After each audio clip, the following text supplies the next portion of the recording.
Amém.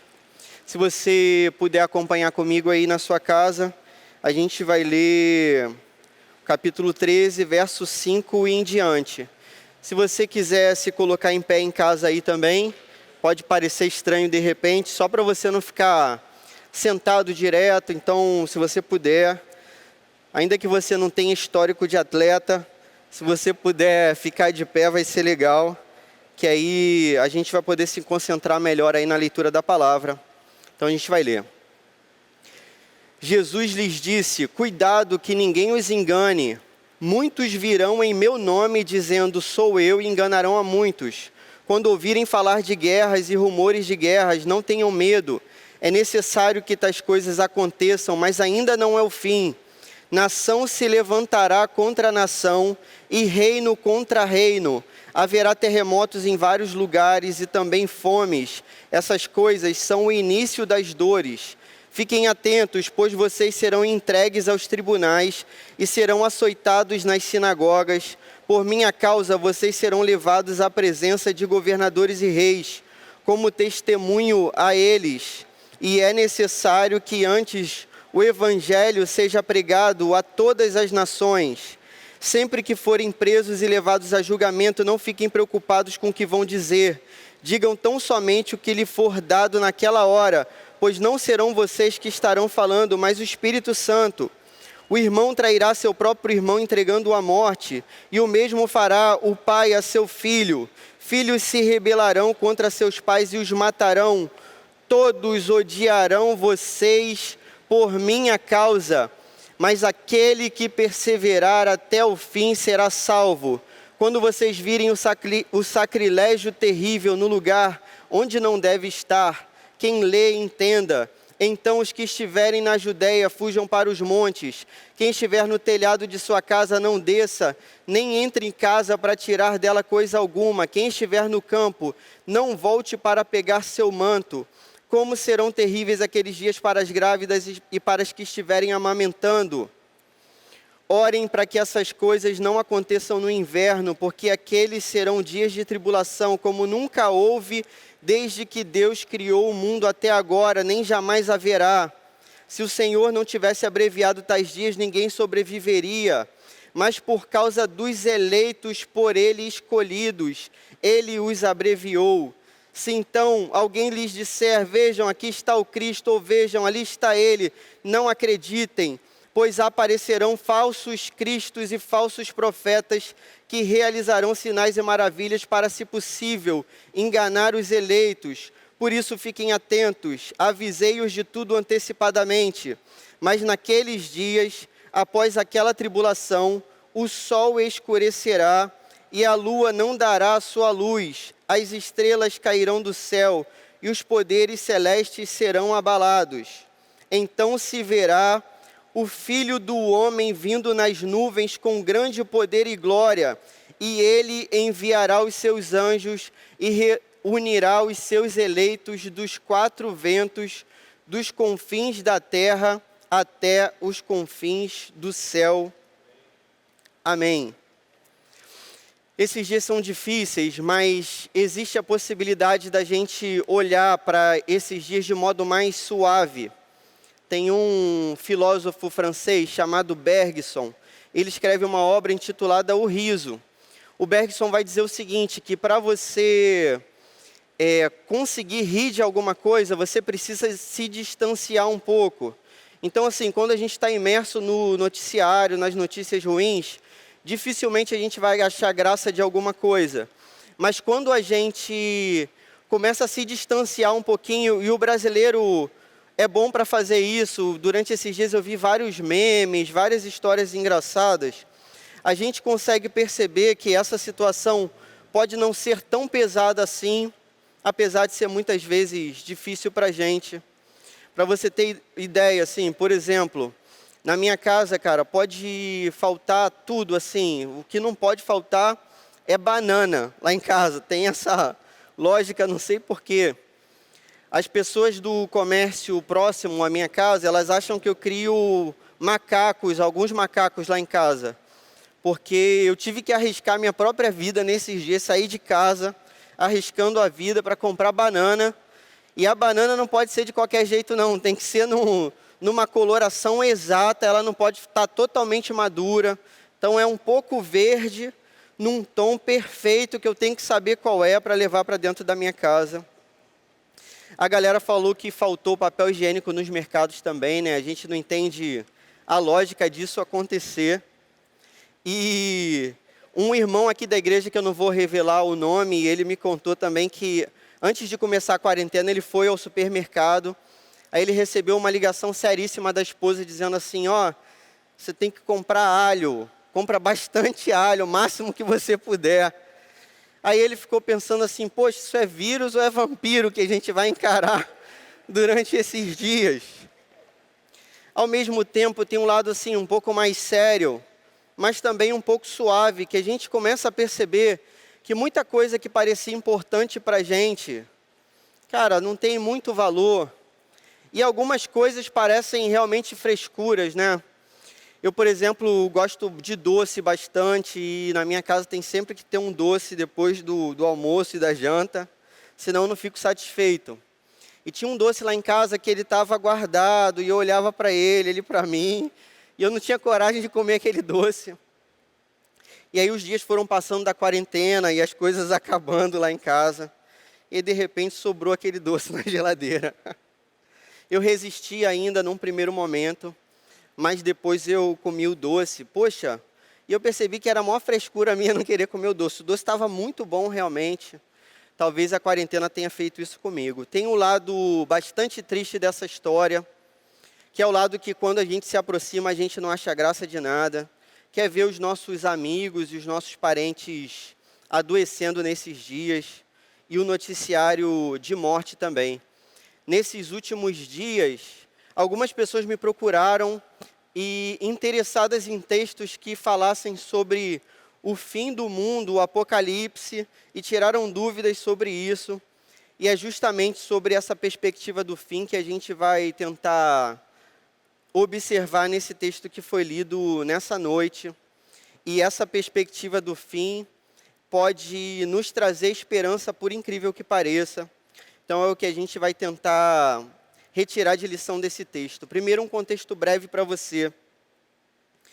O texto que a gente leu, ele está inserido possivelmente numa quarta-feira.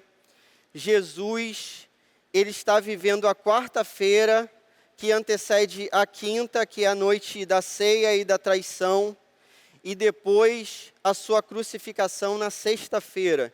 Então a gente está vivendo os últimos dias de Jesus. E ele já tinha dito que o templo seria destruído e levantado 3 dias depois, quando ele falava da sua própria morte e ressurreição.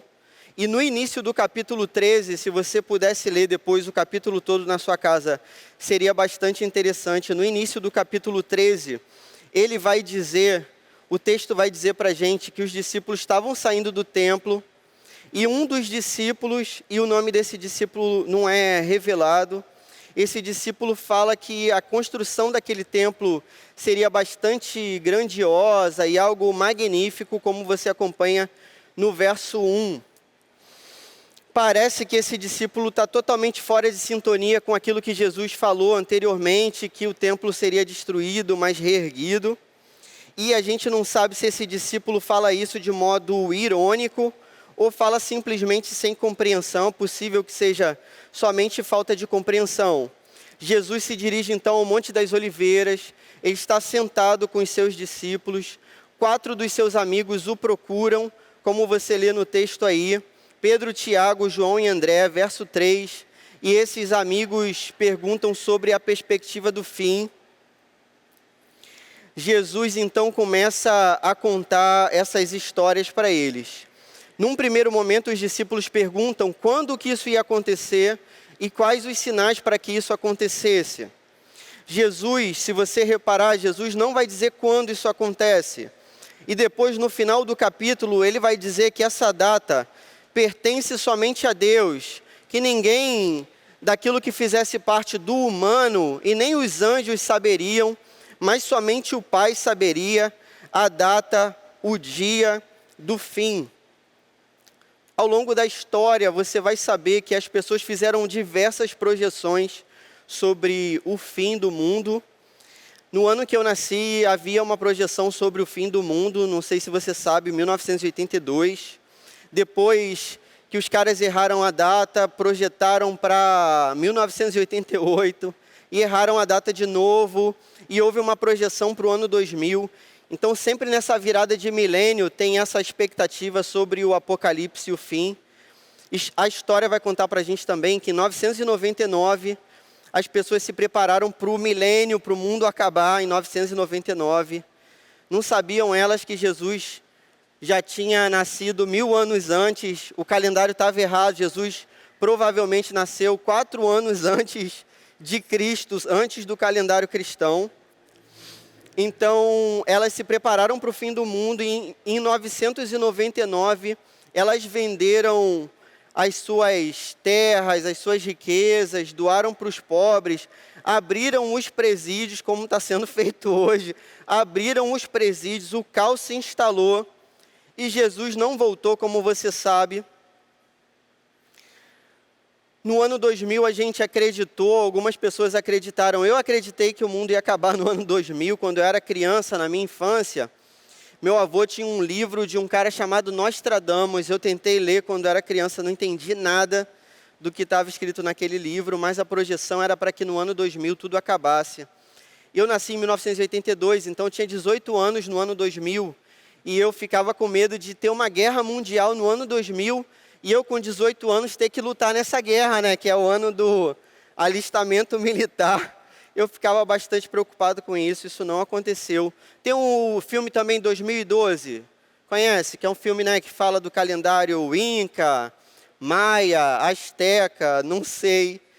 Filme também chato, que fala de apocalipse. E aí nesse filme diz que em 2012 o mundo acabaria, mas a gente sabe que o mundo não acabou. Se você olha para essa profecia especificamente, você vai reparar o seguinte, e esse é um detalhe importante para você compreender esse texto. Jesus, quando fala dessa profecia, ele não fala de um evento somente, ele fala de 2 eventos. A profecia tem essa característica. Às vezes a profecia tem uma dupla referência, ou um duplo cumprimento, ou uma tripla referência, ou um triplo cumprimento. Jesus, ele tenta apontar para 2 eventos. É como se a profecia não tivesse um olhar unidimensional, mas bidimensional ou tridimensional. Vou explicar melhor se você não entendeu. É como se Jesus falasse de uma cordilheira. Jesus não está falando de uma montanha só, ele está falando de 2 montanhas que compõem uma cadeia de montanhas. Então, a profecia trata da cordilheira. Ora, ele olha para a montanha mais baixa, que nesse caso aqui é a destruição do templo de Jerusalém, é a destruição de Jerusalém. No verso 14, se você reparar, ele fala sobre o sacrilégio terrível. Tem uma nota de rodapé, eu sou viciado em nota de rodapé, infelizmente. Eu não consigo passar por uma nota de rodapé. A nota de rodapé vai mostrar para você aí na sua Bíblia, se for a NVI, que se trata da passagem de Daniel, aí várias passagens, 9, 27, 11, 31, 12, 11. Daniel já tinha profetizado sobre esse sacrilégio terrível, e esse sacrilégio terrível já tinha acontecido. No ano 168 a.C., Antíoco IV entra em Jerusalém para mostrar poder e ódio pelo povo judeu. Ele entra no templo, e nesse templo de Jerusalém, ele sacrifica um porco a uma divindade grega, e ele faz isso para hostilizar o povo. Então, esse sacrilégio do altar do templo já tinha acontecido em 168 a.C. Só que Jesus fala da mesma expressão que Daniel, e Jesus fala sobre alguma coisa que aconteceria então. Então Jesus está olhando para a primeira cadeia de montanhas, que é o ano 70. E ele está falando que o templo vai ser destruído, e ele está falando que a cidade vai ser invadida. E você repara que ele fala assim, ó, quem estiver na Judéia, fuja para os montes, quem estiver no telhado, verso 15. da sua casa não entra para pegar nada. Quem estiver no campo, não volte. Para as pessoas fugirem, para elas orarem para que isso não aconteça no inverno. Nesse caso especificamente, Jesus está falando desse ano 70. Eusébio de Cesareia, um historiador, vai trazer uma informação para a gente. Ele vai dizer que durante essa invasão de 67 a 70, os cristãos sobreviveram porque os cristãos ouviram a profecia de Jesus e os cristãos fugiram da cidade, fazendo exatamente aquilo que Jesus tinha mandado eles fazerem 40 anos antes. Ou seja, Jesus, nessa profecia, está falando de dois eventos. Às vezes ele está falando da destruição de Jerusalém, ano 70. Às vezes ele está falando do final de todas as coisas. E às vezes ele está falando das duas coisas ao mesmo tempo, para complicar a nossa vida. Só uma última prova para você levar em consideração. Além desse texto de Daniel, que tem duplo cumprimento, então, a gente tem o texto de Isaías também, capítulo 6. Um menino nos nasceu, um filho se nos deu. Governo está sobre os seus ombros, o seu nome será maravilhoso conselheiro, Deus forte, Pai da eternidade, príncipe da paz. Isaías 9:6. Essa profecia de Isaías fala do rei Ezequias, que seria um rei muito maneiro e que seria um filho que ia trazer um reino bacana para Israel. Mas o Novo Testamento prova para a gente que está falando também de Jesus, que seria então, que é então o rei perfeito. Entende como é que a profecia fala de 2, 3 eventos ao mesmo tempo? Até aqui você entendeu? Dá um joinha aí, dá um like aí no nosso vídeo, curte, etc. Coloca aí no chat, por favor, depois os irmãos vão me passar aí se vocês estão entendendo. A galera que está aqui vai dar um joinha para mim também. O texto fala do surgimento de falsos profetas, de falsas profecias. Isso aconteceu durante toda a história da igreja, de falsos cristos. Até hoje tem um homem no Brasil aí que diz ser Cristo, de modo totalmente absurdo. Tudo que Jesus disse se cumpriu. Tudo que Jesus disse se cumpriu. Isso que é totalmente interessante. O verso 24 vai falar sobre o sol escurecendo, a lua perdendo seu brilho, as estrelas caindo do céu, o céu como um todo, o universo sendo abalado antes da volta de Jesus. A Bíblia vai dizer que vai haver uma grande tribulação antes disso acontecer. Durante essa tribulação, quase que imediatamente após, o sol vai escurecer, a lua vai escurecer.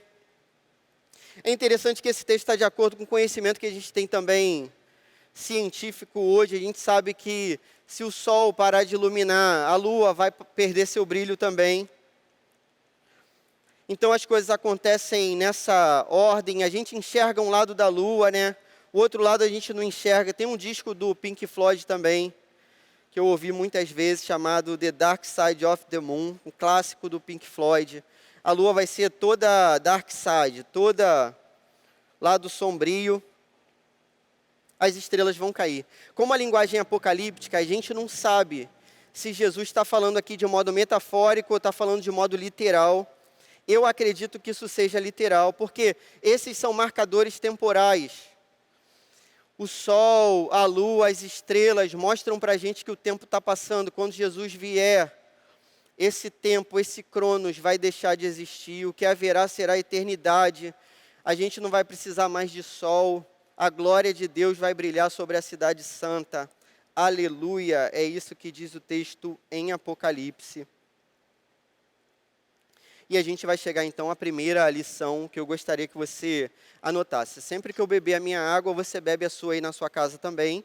Não pode ser refrigerante, beleza? Tem que ser água.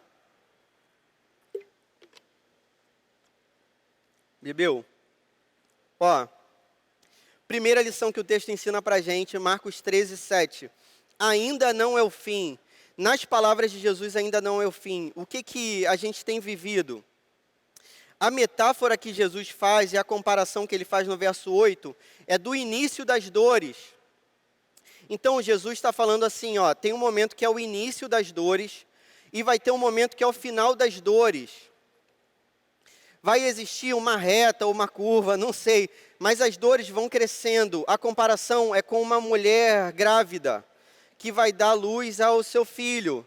Então, a mulher começa a ter contrações. Eu tive 2 filhos, eu tenho experiência aí nesse sentido. A minha esposa muito mais do que eu. A mulher começa a ter contrações, e essas contrações vão aumentando.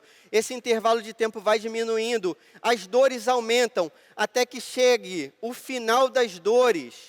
O final das dores, na comparação de Jesus, é a grande tribulação.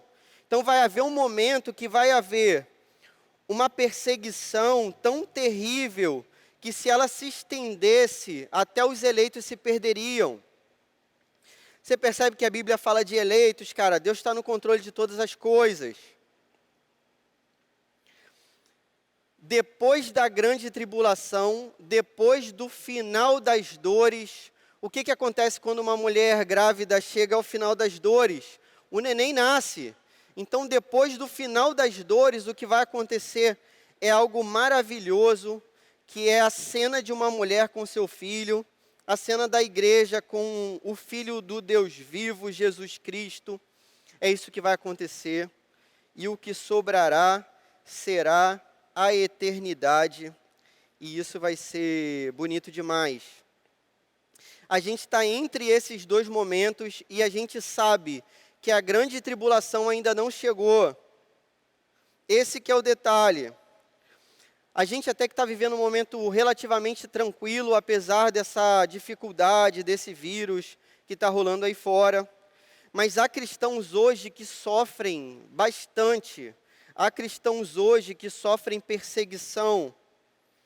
Só que parece que isso vai ser numa escala muito maior. Então, por exemplo, os próprios judeus sofreram perseguição depois. No ano 70 eles foram perseguidos. Mas no nazismo eles foram perseguidos também. Jesus diz que algo pior vai acontecer. Se você perguntar de repente para uma pessoa que sofre a opressão do Boko Haram na Nigéria, se você perguntar para um irmão que sofre a perseguição do Estado Islâmico na Síria, se você perguntar para o irmão dos países comunistas que são perseguidos, como os irmãos da China e da Coreia do Norte, eles vão achar que já é a grande tribulação. A gente vive um contexto até razoável, mas a Bíblia garante, Jesus garante para a gente que ainda não é o fim. Essa história não termina desse jeito. A Bíblia garante para a gente que esse filme tem outro final. O final desse filme não vai acontecer por uma doença. O final desse filme não vai acontecer com uma bomba nuclear ou de hidrogênio, pelas mãos de um governante, de modo visível, todo olho verá, de modo visível, ele virá, o dia do Senhor virá. É Ele quem começa todas as coisas, é Ele quem termina todas as coisas. Aleluia. Segunda lição que a gente tira desse texto é que o nosso Deus conhece e controla todas as histórias em toda a história. Percebe? Deus não somente controla toda a história, Ele controla cada história que faz parte dessa história como um todo.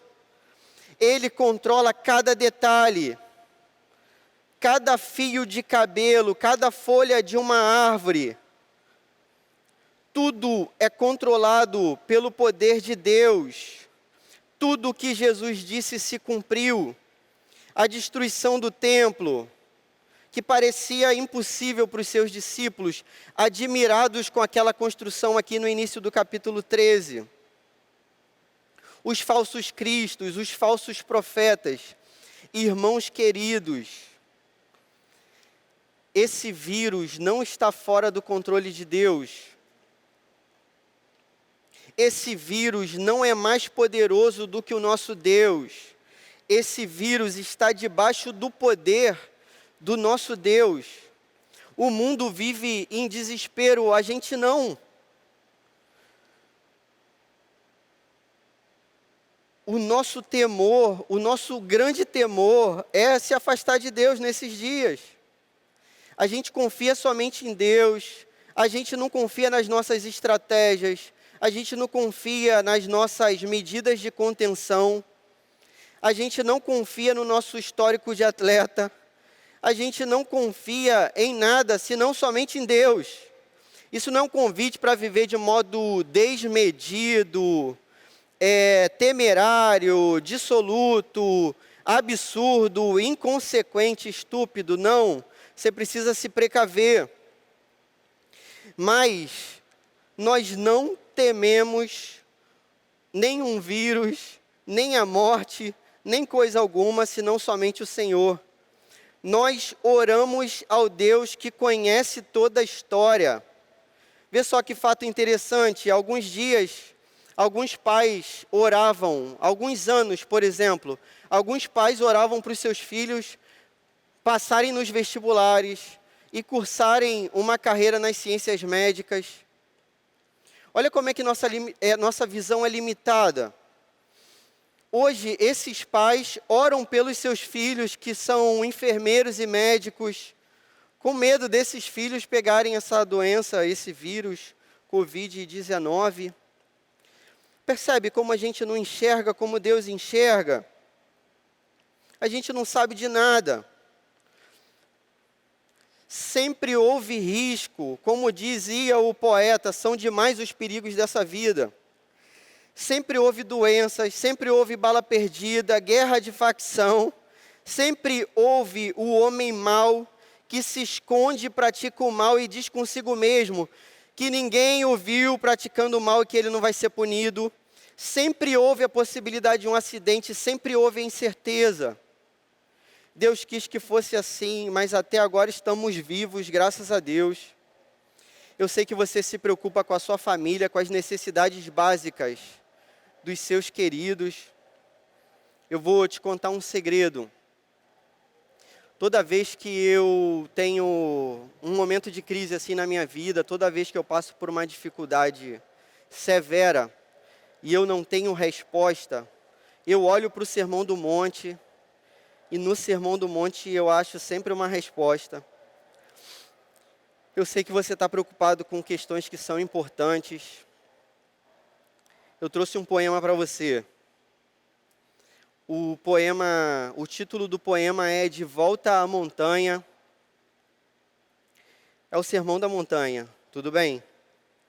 Em meio a preocupações justas que tomam o seu coração, em meio a todo risco, de todas as doenças, de todas as guerras e balas perdidas, do desespero e da fome, olhe para as flores, para os lírios do campo, que se vestem com maior beleza e esplendor que os reis dessa terra. O Senhor sussurra no seu ouvido, olhe para o céu. Se não puder ver além, mire nas aves do céu, que não possuem riquezas, não possuem reservas, e Deus providencia o seu sustento. Todos os dias, abra os olhos, não turve o seu coração, não se perturbe com isso. Limpe as lágrimas e veja. Esses são os sinais de Jesus para os seus discípulos, o que sempre esteve diante dos olhos, as aves do céu e os lírios do campo. É isso, irmão. Essa é a lição que Jesus traz para a gente.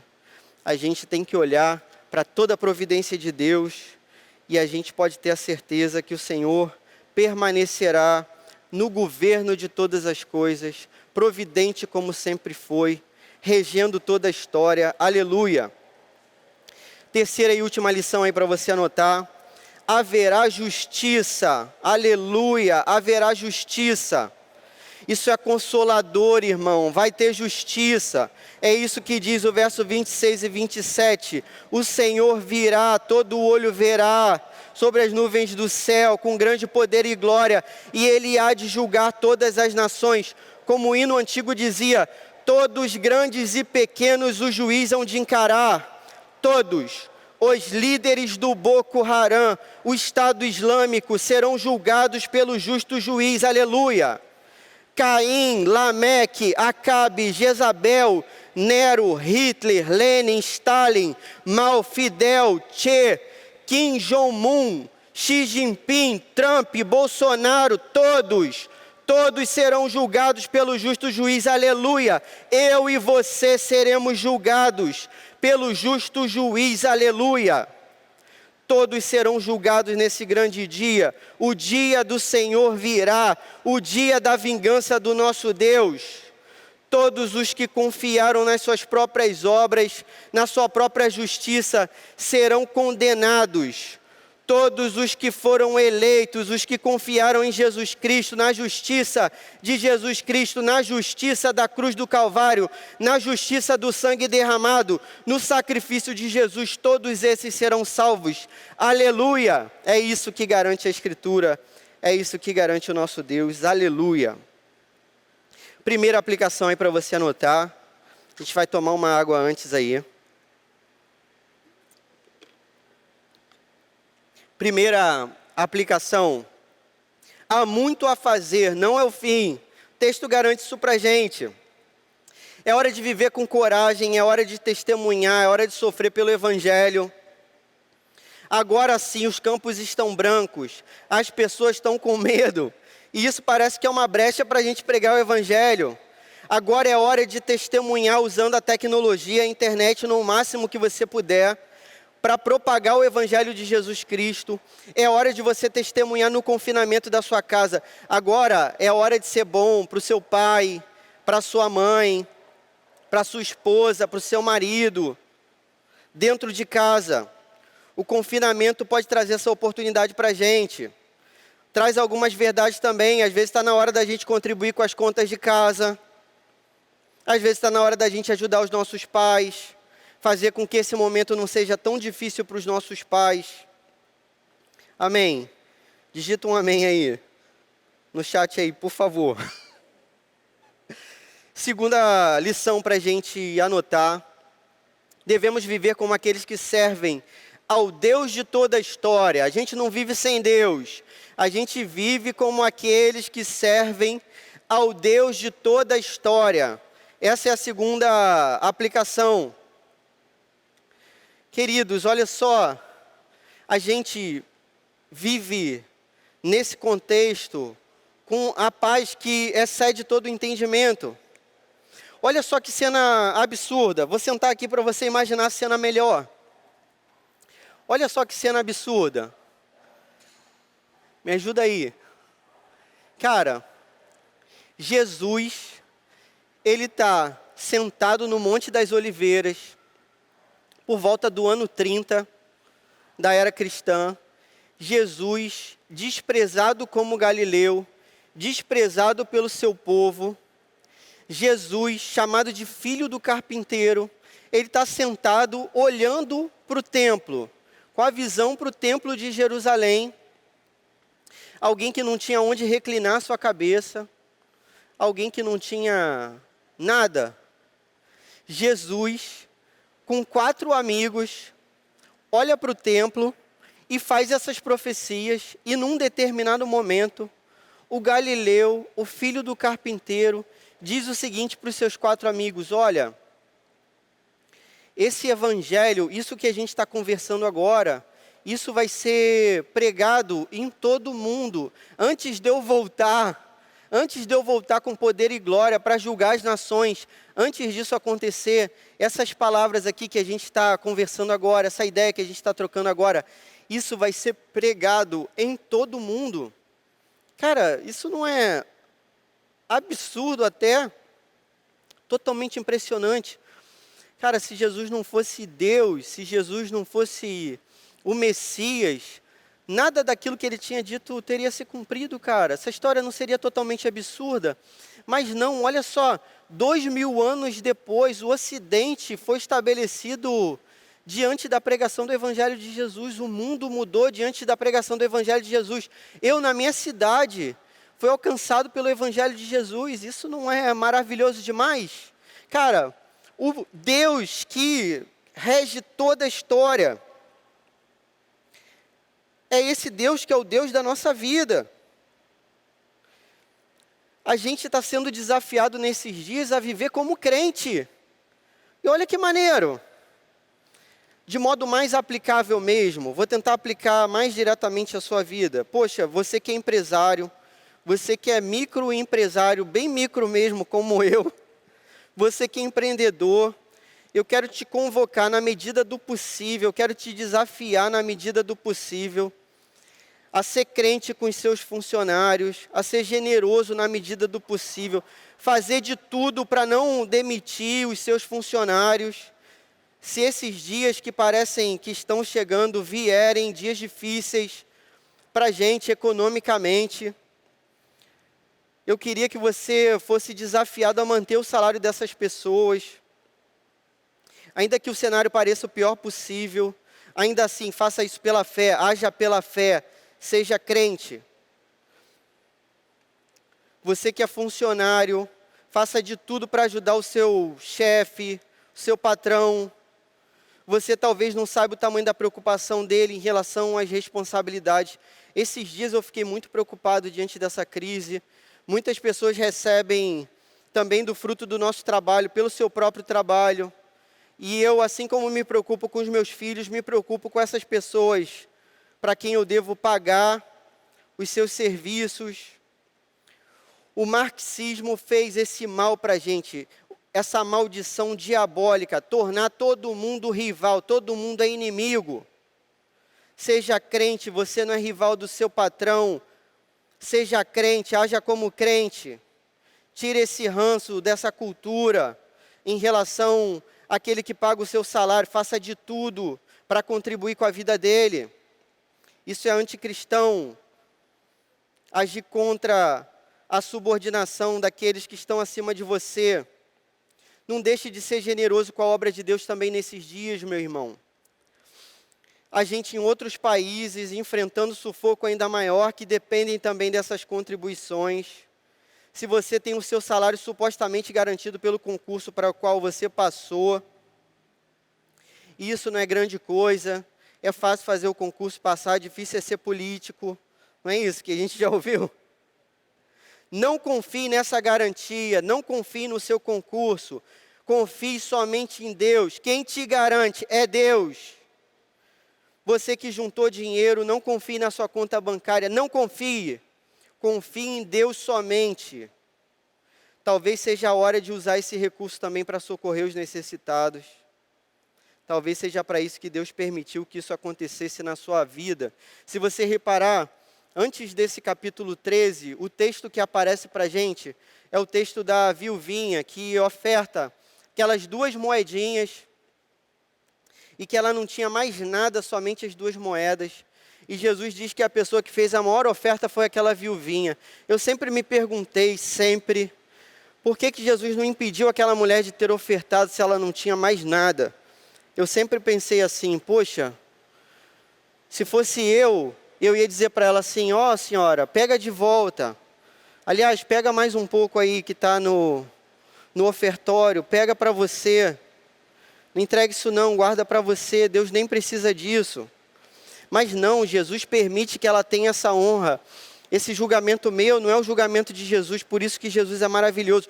Jesus sabe que quem sustenta a vida daquela mulher é o Pai. É por isso que Ele permite que ela doe tudo. E Jesus não ia tirar essa honra da vida dela, aleluia. Quem sustenta a nossa vida é o Pai, sempre na nossa cabeça.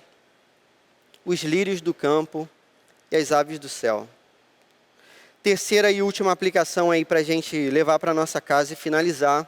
Você já está em casa, não é isso? Eu que vou levar para casa então. E os irmãos aqui, a hora da água. Devemos perseverar e vigiar. Os que perseveram até o fim são aqueles que perseveram a cada dia. Você percebe que os discípulos estão preocupados com os sinais. Jesus está preocupado em fazer a vontade do Pai. Os discípulos estão preocupados com o futuro. Jesus está falando para eles no presente. 2 dias depois, Jesus estaria na cruz, mas Ele está discipulando os seus discípulos. Ele está trabalhando o coração daqueles homens. Ele não desiste daquele discipulado. Os discípulos se preocupam com o futuro, Jesus ordena no presente, para que eles vigiem e perseverem. Percebe?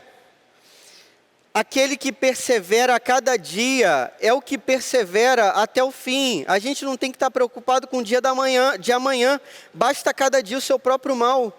Você já reparou que Jesus fala muito mais do presente do que do futuro? A gente gostaria de saber muito mais do futuro do que a Bíblia afirma para a gente, mas o que ela afirma é o suficiente. Jesus voltará, os eleitos serão salvos, todos serão julgados. Jesus derrotará os seus inimigos com um sopro. É isso que a Bíblia diz. Aleluia. Jesus é o nosso Senhor e Salvador. Deus viu o final do filme, você consegue entender? Deus assistiu o filme todo. Ele sabe qual é o final. Muito mais do que isso, Ele planejou essa história. Ele organiza essa história, Ele rege essa história, e Ele garante que vai ser assim. Não perca o foco. O que é vigiar? É não se distrair. Então, você tem que continuar, apesar da distância, discipulando, buscando, orando, vigiando, hoje, olhando para o alvo, que é Jesus, para a vida eterna com Deus. Esses dias nos ensinam muitas coisas, e muitas coisas parecem não ter importância alguma nesses dias. Não se distraia. Esses dias serviram para organizar a nossa vida, a nossa mente, o nosso coração, renovar a nossa mente. Como que a gente perdeu tanto tempo com bobagem? Qual a importância que tem agora um item de luxo no nosso carro? Se a motorização do nosso carro é maior ou menor? Qual a importância da etiqueta da nossa roupa agora, se a gente não tem nem para onde sair? Se fizerem festa, a gente não vai. Qual a importância disso? Qual a necessidade que a gente tinha de estar consumindo e estar no shopping o tempo todo? Que relevância isso tem, cara? Olha como que é mais bacana a gente estar com os nossos filhos durante esses dias, com a nossa família. Olha como que é mais bacana a gente poder buscar a Deus nesses dias. Veja como é triste não poder abraçar os seus pais, não poder abraçar os seus avós hoje. E antes a gente abraçava, isso parecia que não tinha significado nenhum, isso parecia ser tão comum, tão banal. Eu fiz um propósito com Deus, que a cada saída da minha casa, por extrema necessidade nesses dias, e eu, como sou dono do meu negócio, eu tive que sair para trabalhar nesses dias, além de comprar banana, arrisquei a minha vida. A cada saída, por extrema necessidade, eu fiz esse propósito com Deus, que eu vou me despedir dos meus filhinhos e da minha esposa, como se fosse o último dia da minha vida. E que quando eu voltar para minha casa, eu vou amar os meus filhos e a minha esposa, como se eu tivesse sobrevivido a um acidente, como se uma bala perdida tivesse passado de raspão na minha cabeça. Eu vou me encontrar com os meus filhos como se eu tivesse sobrevivido à morte mais um dia. Esse ponto pode parecer até uma contradição quando eu digo que ainda não é o fim, mas é o seguinte, não é o fim de toda a história, mas de cada história que compõe toda a história a gente não sabe. Essa aqui é a grande questão. Sabe o que você viu de mais bonito nessa vida? Eu vi muitas coisas muito bonitas nessa vida. Eu vi meus filhos nascerem, por exemplo. Sabe o que você ouviu de mais bonito nessa vida? Eu ouvi a menina mais bonita da escola dizendo que me amava num altar, dizendo sim diante de Deus para se casar comigo. Sabe o que de mais doce e puro e bom e prazeroso penetrou no seu coração? Depois do grande dia, algo muito maior nos é reservado.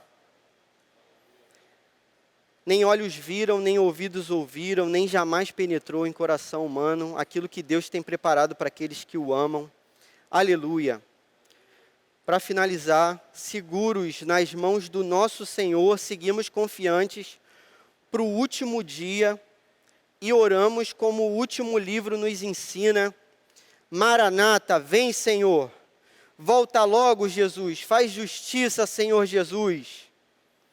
Aquele que dá testemunho destas coisas diz: sim, venho em breve. Amém. Vem, Senhor Jesus. Amém. Vamos orar? Senhor, nós te glorificamos por esses dias. Em tudo o Senhor é bom. Em tudo o Senhor deve ser glorificado. A gente te agradece porque o Senhor controla toda a história. Esse vírus não está fora do seu controle. A nossa vida é controlada por Ti. A gente não vai viver um dia a mais além daquilo que o Senhor planejou. Um dia a menos aquém daquilo que o Senhor planejou. Aleluia. A gente quer viver pelo menos como crente nesses dias. E a gente quer estar preparado para os últimos dias, para essa última tribulação, que seja na nossa geração que o Senhor venha. Em nome de Jesus, amém.